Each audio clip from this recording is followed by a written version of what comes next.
नमस्कार, मैं GRS news के लिए गिरीश शेखरवार।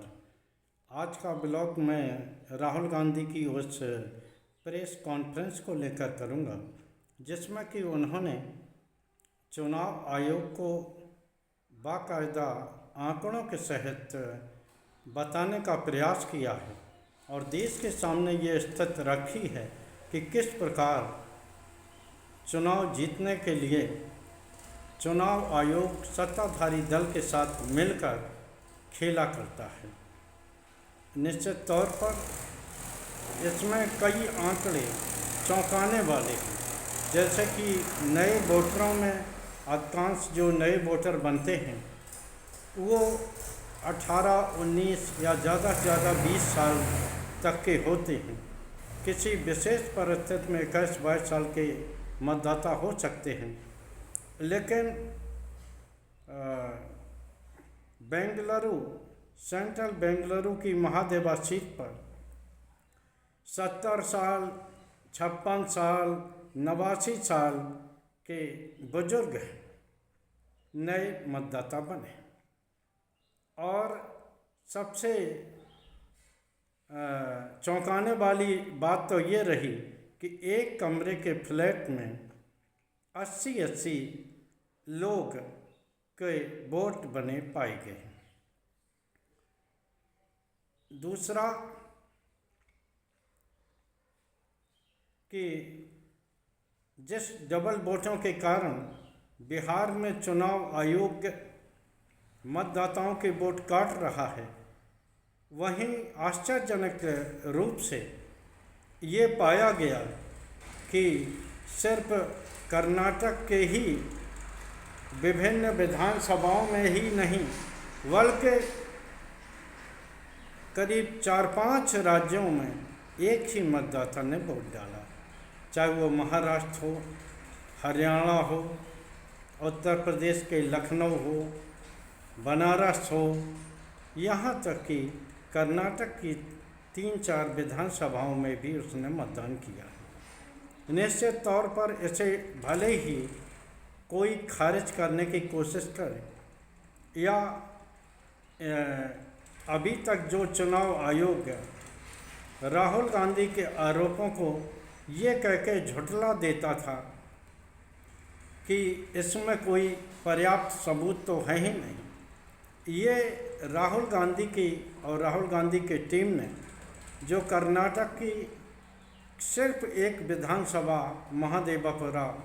महादेवपुरा का 6 महीने में विश्लेषण करके ये फैक्ट निकाले हैं। देखना यह है कि क्या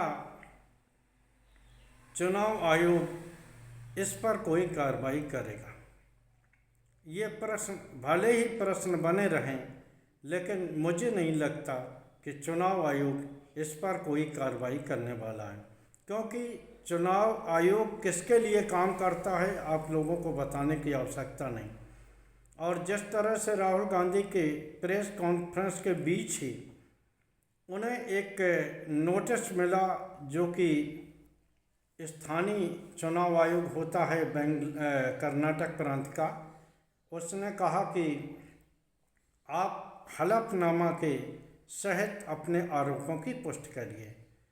इस बात को जब प्रेस कॉन्फ्रेंस के दौरान एक पत्रकार ने पूछा तो राहुल गांधी ने कहा कि मैं नेता विपक्ष हूँ और जो भी मैंने आंकड़े रखे हैं वो आंकड़े चुनाव आयोग के ही दिए हुए हैं, मैंने सिर्फ विश्लेषण करने का काम किया है।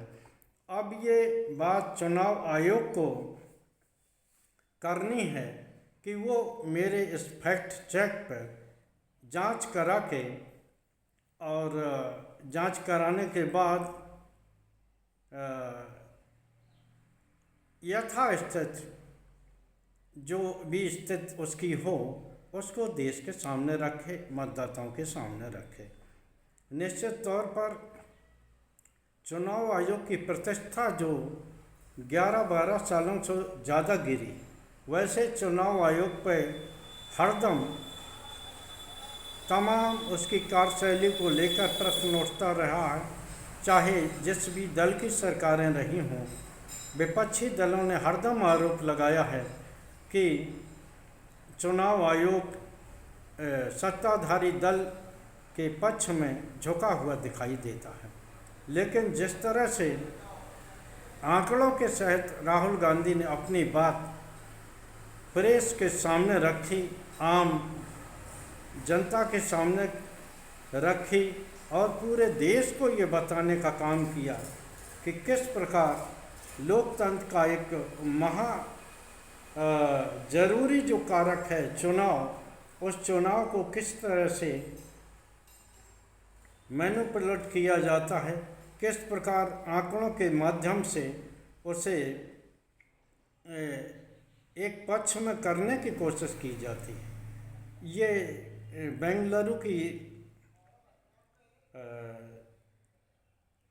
बेंगलुरु सेंट्रल सीट है, जिस सीट को भारतीय जनता पार्टी ने 32,000 मतदाताओं से जीता।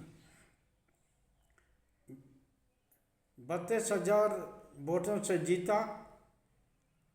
6-7 सीटों वाली इस लोकसभा में 6 सीटों पर कांग्रेस के प्रत्याशी जीते हैं, जबकि एक सीट है जिसका विश्लेषण कांग्रेस ने किया, महादेवापुरा। तो इस पर कांग्रेस का प्रत्याशी 1,29,000 से ज़्यादा वोटों से हारा है। तो इसको चुना। 6 सीटों पर चुनाव परिणाम वैसे ही आए और 6 सीटों पर कड़ी टक्कर होती दिखाई दी। लेकिन जो ये सीट है आश्चर्यजनक रूप से, जिसको कि तमाम तरह से उन्होंने बताया किस प्रकार इसमें नए वोटर 40,000 के करीब बने और 11,000 के डुप्लीकेट वोटर रहे और कई वोटर ऐसे रहे जो कि जिनकी की फ़ोटो आपकी से उनकी पहचान नहीं हो सकती है। निश्चित तौर पर अब गेंद पूरी तरह से चुनाव आयोग के पाले में है कि चुनाव आयोग अपनी प्रतिष्ठा को बरकरार रखने के लिए देश के सामने फैक्ट रखे। अगर मैं ये नहीं कहता हूँ कि राहुल गांधी ने जो भी बात कही है वो सब सही ही होगी, लेकिन जिस तरह से उन्होंने 6 महीने लगाकर उनकी टीम ने एक विधानसभा सीट पर इस तरह के आंकड़े रखे हैं, निश्चित तौर पर ये लोकतंत्र के लिए खतरनाक है ही और राजनीतिक रूप से ही ये खतरनाक हैं, क्योंकि इस आंकड़ों के बदौलत ये देखा जा सकता है कि किस प्रकार सत्ताधारी दल को फ़ायदा पहुंचाने के लिए और चुनाव आयोग किस प्रकार का खेल करता हुआ दिखाई देता है। हालांकि ये बात मान ली है, लगभग सभी लोग इत्तेफाक रखेंगे कि निश्चित तौर पर जो आंकड़ों में बात दिखाई दी है तो उसमें सिस्टम की ढिलाई दिखी है। लेकिन क्या चुनाव आयोग अपनी प्रतिष्ठा को बचाने के लिए कोई जांच कराएगा या यूं ही आरोप प्रत्यारोपों के बीच राहुल गांधी के ये प्रेस वार्ता भी धूमिल कर दी जाएगी। आज के ब्लॉग में बस इतना ही। जय हिंद, जय भारत। कल फिर किसी नए मुद्दे पर आपके साथ जुड़ने का प्रयास करूँगा। जय हिंद।